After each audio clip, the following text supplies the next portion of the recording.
Welcome to another Quest for 2 episode of Improving Lorcana Technical Play, where we closely review top players' gameplay in an attempt to dissect and learn from their thought process and decision making. In this video, we will be analysing Game 2 of the Disney Lorcana Challenge Milwaukee 2025 Finals between Karsten and Carlos Franco, the last DLC of the fabled metagame. Karsten, the player on the left, is playing an Amethyst Steel mid-range deck, which aims to control the board with efficient characters and by singing Strength of a Raging Fire, gaining card advantage generated by Doc, Genie Wish Fulfilled, Yzma, and Dumbo to overwhelm his opponent with a groundswell of cheaper characters. The player on the right is Carlos Franco, and he is playing Amethyst Sapphire, or as is commonly known, Blurple. Blurple is a large mid-range deck, aiming to play a Ram card on turn 2, develop mid-range evasive threats that have the potential to draw additional cards with Dumbo, and reach its endgame of deploying expensive threats like Hades and Elsa Spirit of Winter, refilling its hand with second star to the right and Finders Keepers, and eventually winning the game through generating overwhelming card advantage. During the fabled metagame, it was generally accepted that Blurple, as the slightly larger mid-range deck, has a good matchup against Amethyst Steel. However, as Game 1 of this finals showed, Amethyst Steel has good chances if it is given the opportunity to play aggressively, as Karsten did, where he took the win in Game 1 through making good aggressive plays. If you haven't seen our previous video on Game 1, I encourage you to check it out. As Franco lost Game 1, he goes first in Game 2. Let's now review each and every turn of the game. This game we have the benefit of seeing Franco's altar. His starting hand is Basil, Sail, Genie, Hypnotic Strength, Dumbo, Into the Unknown, and Ursula. He decides to alter Dumbo, Into the Unknown, and Ursula, which is a fine choice. He kept a 1-drop, a 2-drop, and a 4-drop after the Sail, with Hypnotic Strength as a flex card in case it yields good trades or can banish an illusion, which Karsten runs a few. Into the Unknown and Ursula are conditional cards that are only good on certain boards, and Dumbo is not a strong early play going second against Purple Steel, as his hand can improve with another 1-drop to play after Sail, as well as potentially other strong characters in the matchup like Madam Mim Elephant or Elsa Fifth Spirit. Choosing to alter those three make perfect sense. From his altar, he draws a Rafiki, TikTok, and Iago. Overall, a fine hand. Unfortunately, we are unable to see Karsten's altar, but we know that he alters 3 cards. On turn 1, Franco inks Iago since he already has a Genie to play on 4 ink, and plays Rafiki. Rafiki is a better 1-drop to play on turn 1 than Basil, since it can, by itself, challenge all of Karsten's characters including Calhoun and Raja and so forth, and Basil is better later in the game with its support ability to add reinforcement damage to any evasive fight. On Karsten's turn, he inks Palace Guard and plays Happy. Logical, since Happy can quest into a Rafiki and has more utility than Palace Guard later in the game by being able to challenge evasives. On Franco's turn, he inks Hypnotic Strength, plays Sail, draws Elsa Spirit of Winter, and inks TikTok. Both Hypnotic Strength and TikTok are not cards that he's likely to play in the next few turns, and in any event are quite average power level cards anyway, so they're fine inks. Note that he doesn't play the Basil here even though he has 1 extra ink. I think this is a good play. From what we know, Franco's hand is Basil, Genie, Elsa Spirit of Winter, and 1 unknown card. So he has a maximum of only 2 cards that are inkable in his hand, maybe only 1.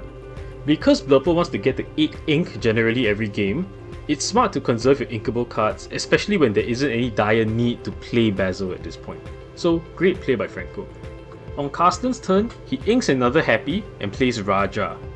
He then thinks for a while before deciding to quest with Happy. Good play since he can trade 1 for 1 with the Rafiki.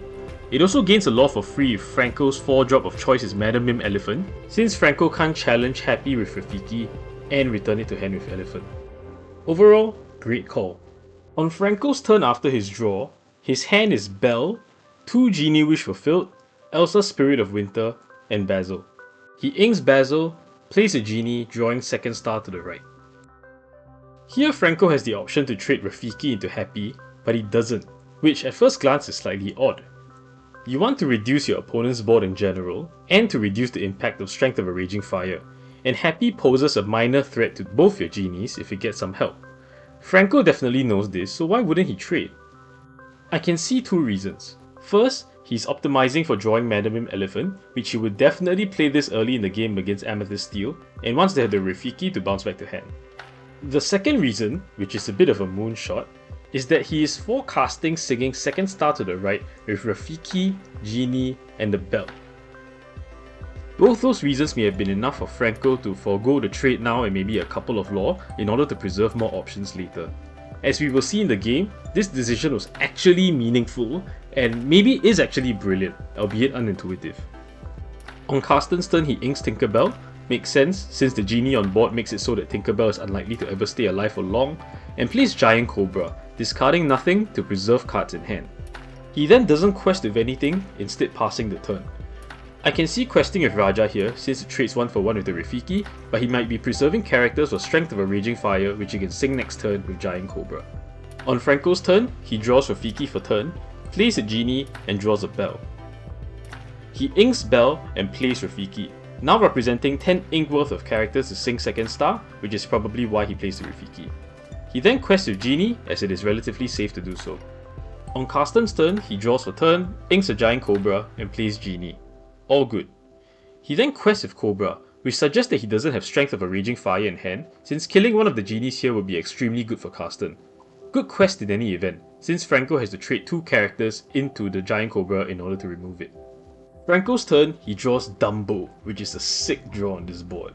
He plays Dumbo, uses his ability to draw with Genie, inks a Tipo, draws through Dumbo with the other Genie, bringing him to 4 law. At this point, Franco is firmly ahead in the game. He has a bigger board, he can draw more cards with Dumbo, Karsten doesn't have a Strength of a Raging Fire, and unlike in Game 1, Karsten doesn't have the Genie-satisfied dragons that can pose a threat to Franco's evasives. He is now officially running away with the game. On Karsten's turn, he draws Calhoun, a horrible draw on this board. He hits a genie with his genie, inks Dumbo, and plays Bell to transfer damage to banish one of Franco's genies. He chooses to ink Dumbo, probably because he knows his evasives are not likely to stick on this board given Franco's dominating evasive board. Notably, he has Genie in hand that he can play instead of Bell, but playing it here on turn 5 is not ink efficient, and more importantly, is too slow for this turn, as it doesn't stop the Dumbo draw machine from getting out of control next turn. He could play the Genie and hope to draw Strength of a Raging Fire off of Genie in order to kill the Dumbo, but seeing as that is unlikely to happen, probably playing Bell was just better. Karsten quests with his Giant Cobra again, and now that he's feeling the game slipping away, he quests with Raja now to try and steal an extra bit of lore. Franco draws Sail for his turn. At this point, he knows he is firmly ahead and is winning the evasive subgame. More crucially, if he plays his cards right, he is likely able to sing second star to the right safely either this turn or next turn, which would put him extremely close to closing out the game. But first, he has to manage Karsten's growing board. How does he go about this? First, he trades his Rafiki into Raja, a fine trade. Then he banishes Karsten's Genie with both his evasives, including the Dumbo.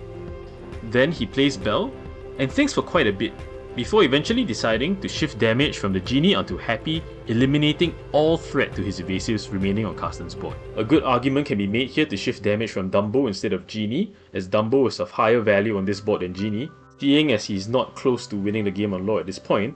However, I think Franco is thinking that he's singing second star next turn, so he is not all the way reliant on Dumbo for card advantage, and by moving damage from Genie, only one of the 2 characters will be effectively pressured by Genie Satisfied Dragon if Karsten draws it and plays it, as opposed to both of the evasive characters. All in all, it looks like a well thought out play. He inks Sail and passes. On Karsten's turn, he draws a Tinkerbell, horrible on this board, and his hand is now Genie Wish Fulfilled, 2 Calhouns, and Tinkerbell. There's no other good option but to play Genie, which he does, drawing White Rose. Also bad.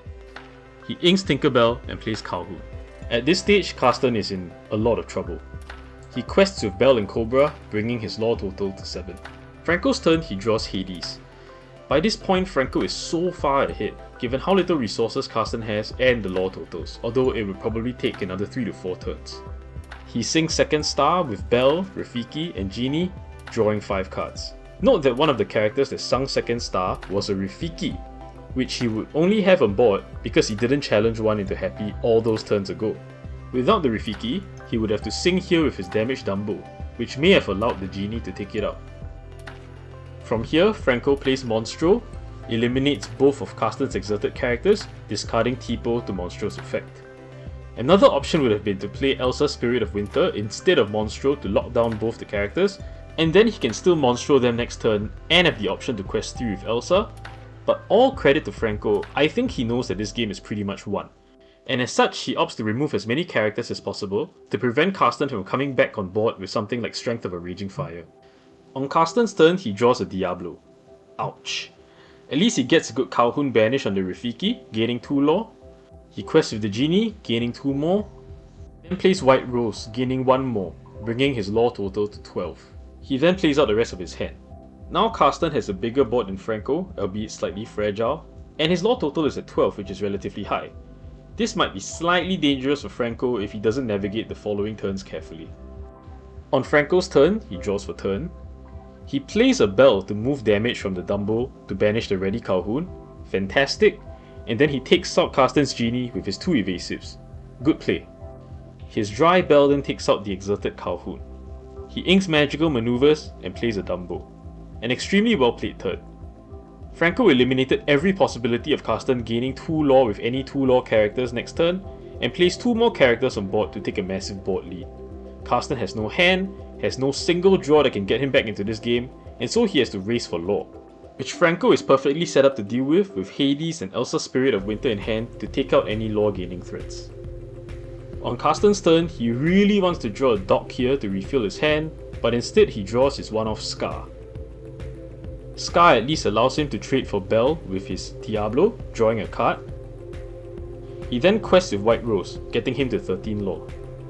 On Franco's turn, he draws with Dumbo using its effect, draws with the other Dumbo using its effect, and then he plays his Hades on the Scar, the perfect answer.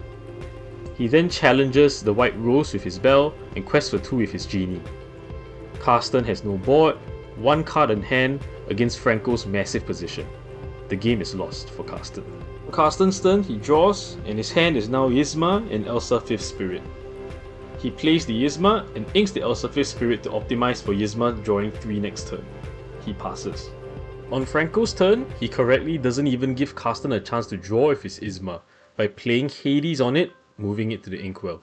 He then quests out with his characters, presenting lethal lore next turn. He doesn't even use Dumbo to draw, because he doesn't need to. With Elsa's Spirit of Winter in hand, he has everything he needs to close out this game. Karsten, faced with an impossible situation, concedes after drawing Elsa 5th Spirit. And with that, Franco takes game 2. So, what do we learn from this game? The first is the value of forecasting subsequent turns based on your hand in order to inform your decisions that you're making in your turn now. Franco exhibited it this game, where on turn 4, he didn't challenge his Rafiki into happy, which I believe was partly because he had second star in hand and wanted to preserve the option of singing it early. That came to fruition in the later turns where he did in fact sing with the Rafiki, allowing his Dumbo to stay ready, which then allowed the damage transfer from Dumbo with Bell the following turn. While it's unlikely that Franco did foresee the entire game all the way from turn 4 to turn 7, the fact that he likely thought about it allowed him to keep this option open, which gave him the chance to take advantage of it when the opportunity came. That's the value of forecasting. The second key takeaway from this game is that it's a great example of how to close out the game when you're ahead on resources but down on lore. This is a good skill to have in Lorcana whenever you're playing any kind of deck that's slow to the board, like Blurple. Again, Franco did this remarkably well this game. If you recall, after Franco played second star, instead of taking riskier, higher upside plays like playing Elsa's Spirit of Winter or trying to draw more cards, he used all his ink and all his trades into removing as much of Karsten's board as possible on a turn-by-turn basis, closing the door on Karsten being able to race him as he overwhelms him with his card advantage and high-value generating characters like Hades. Again, while learning to close out a game while being up on cards is something that typically only manifests when you're playing decks that are very slow and controlling and can draw lots of cards, it's still important to learn and master this if you intend to play those decks at a high level. So, those are my key takeaways from watching this game too. I hope you've enjoyed the video, and if you enjoy this type of content, please like and subscribe. Bye!